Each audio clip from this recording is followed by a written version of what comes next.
আসসালামু আলাইকুম। আমি এসএমজে মাহবুবা আক্তার তাবাসসুম। তো এখন শীতের মৌসুম চলতেছে আপনারা সবাই জানেন। তো আমরা ফ্যামিলি সবাই মিল্লা খেজুরের রস খেতে গেলাম। এখন খেজুরের রস পাড়া হচ্ছে। আমরা খেজুরের রস টেস্ট করে তারপর আমরা খেজুরের রস নিবো। তো দেখতেছেন নামানো হইতেছে। তো দেখলাম। নিজের চোখে দেখে তারপরে খাওয়াটা ভালো। উনি কিভাবে করেন তার জন্য। তো আমার খেজুরের রস খেয়ে দেখব।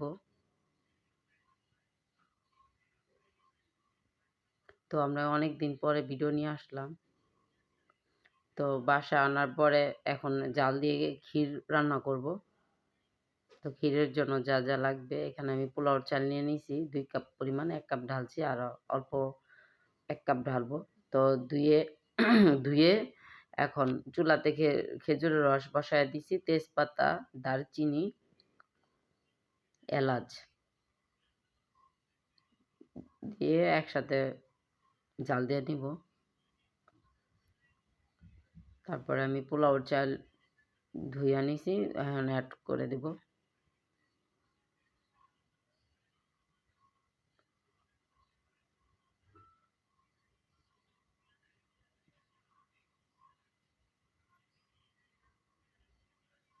চুলাটা অন করে দেব এখন। পরিমাণ মতো লবণ,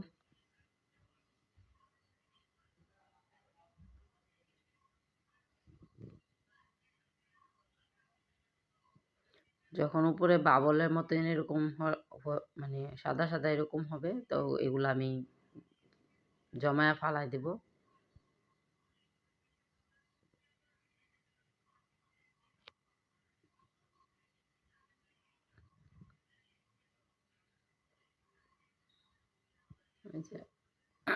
তো আমার খেজুরের পাখির চাউল অল্প পরিমাণে সিদ্ধ হয়েছে, আধা পরিমাণের।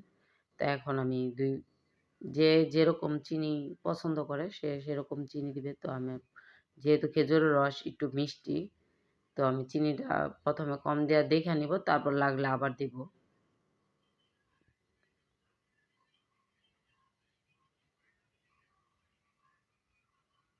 এখন নারিকেল দিয়ে দেব।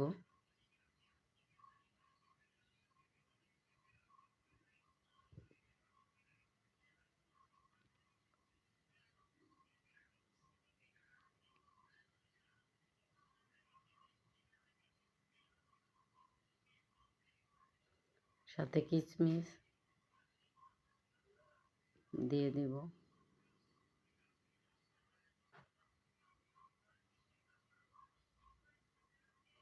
তো আমি গুঁড়া দুধ দিয়ে রান্না করব। আপনারা যদি লিকুইড দুধ দিয়ে রান্না করতে চান করতে পারেন, কিন্তু গুঁড়া দুধ দিলে টেস্টটা ভালো আসে, খারাপ লাগে না, আরও ভালো হয়।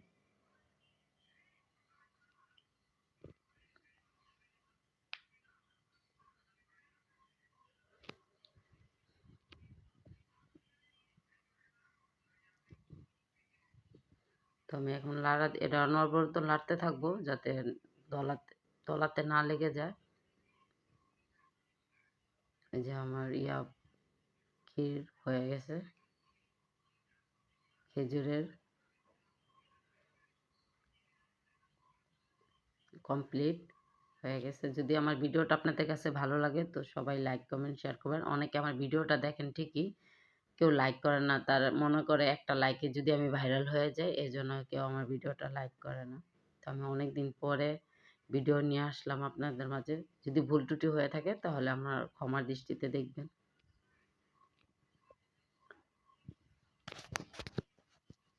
তো সবাই পাশে থাকবেন, শেয়ার করবেন যাতে আমি সামনের দিকে এগিয়ে যেতে পারি। তো ভালো থাকবেন সবাই। আল্লাহ হাফেজ।